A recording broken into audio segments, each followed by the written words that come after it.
Ya. Nah, GBP Kanada ini perjalanan untuk gelombangnya sudah mulai terbentuk ya. Lihat di D1 nih.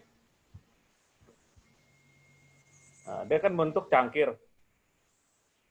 Ya, kalau Anda perhatikan, kalau belum terbiasa, ya gunakan ini deh. Nah, ini kan bentuk cangkir nih. Bentuk cangkir ini tanda-tanda bahwa market psikologi akan melakukan perjalanan ke atas, ya. Dan di sini yang sebelumnya cangkir itu terbentuk inverse head and shoulder. Ini kepala, ini pundaknya. Setelah dia break ke atas, dia ada koreksi, membentuk bendera, dan koreksi ini adalah membuat perjalanan Elliott Wave gelombang 1 dan 2. Ya. Yang penting kan gelombang 2-nya ini jangan sampai melebihi dari gelombang awal. Kenapa kok nggak di sini? Karena ini ada pola, ada pola dan ada neckline masih dalam kondisi sideway. Begitu dia keluar dari sideway-nya dia, maka adanya koreksi itu atau retest ya, membuat harga akan berlanjut lagi ke atas.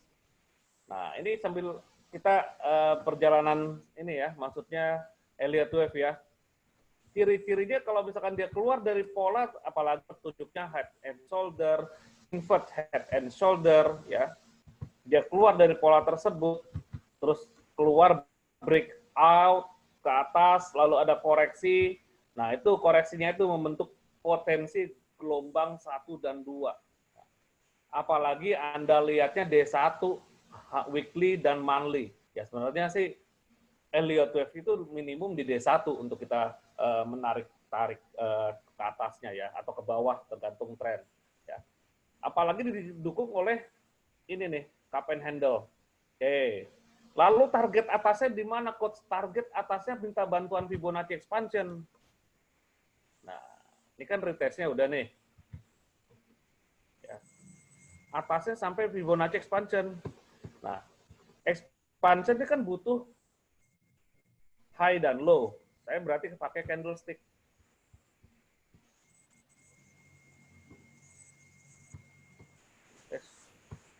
Oh, ada chat ya. Ya, Pak Yuda silakan. Expansion, nah ini target ekspansi satu rally dia di sini deh ya. Ini satu rally-nya dia atas ini. Koreksinya ke sini.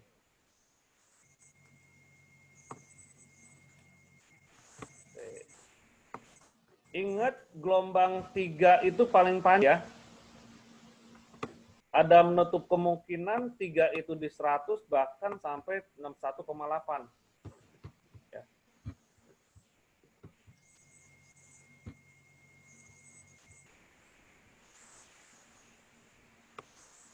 Nah, targetnya ke sini. Dan ingat sekali lagi petunjuk satu lagi, pola grafik 1 dan 2 itu biasanya gelombangnya membentuk flag atau pennant. Dan gelombang ketiga 4 biasanya membentuk triangle. Entah itu ascending, descending, kalau saya naik ascending ya, sorry, atau simetrik.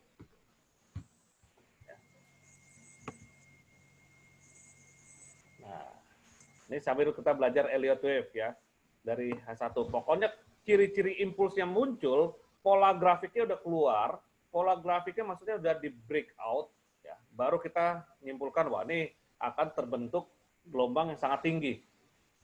Nah, ini potensi ya, potensi. Ini sebenarnya sponsoring terhadap Kanada. Artinya sponsoringnya ada pergerakan atau sentimen kuat nih nanti. Entah apa nanti boosternya kita lihat lagi, mungkin Brexit, ya.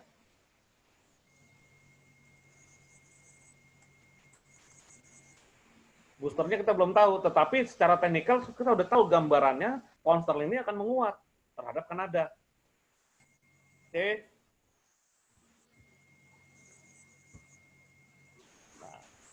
long term-nya EJ, Euro Japanese Yen.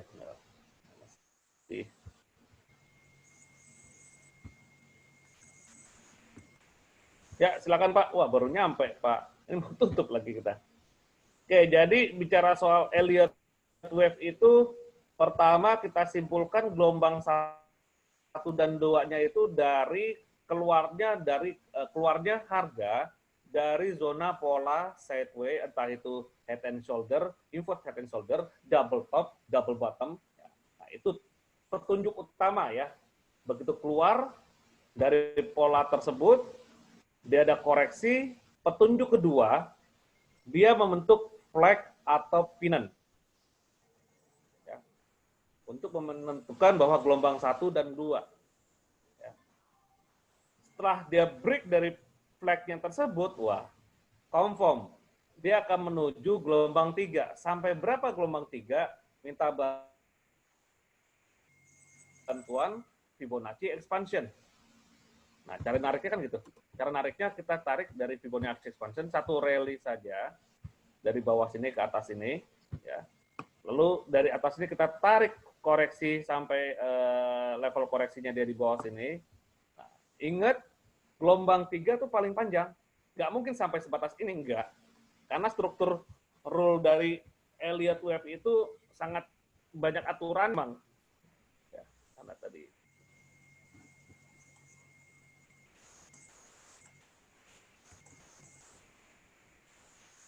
Ya. Gelombang 3 tidak lebih pendek jika dibandingkan dengan gelombang 1 dan 2. Oh iya, Pak Dranus, mantap, keluar kota. Ya, bentar lagi nih kita genapin deh, jam setengah 11 kita kelar ya. Wah, mantap bener. Besok kita, oh ya besok itu tadi udah gladi resik ya, untuk besok seminar online, review sih sebenarnya. Apa namanya, meeting ID dan passwordnya besok pagi saya share.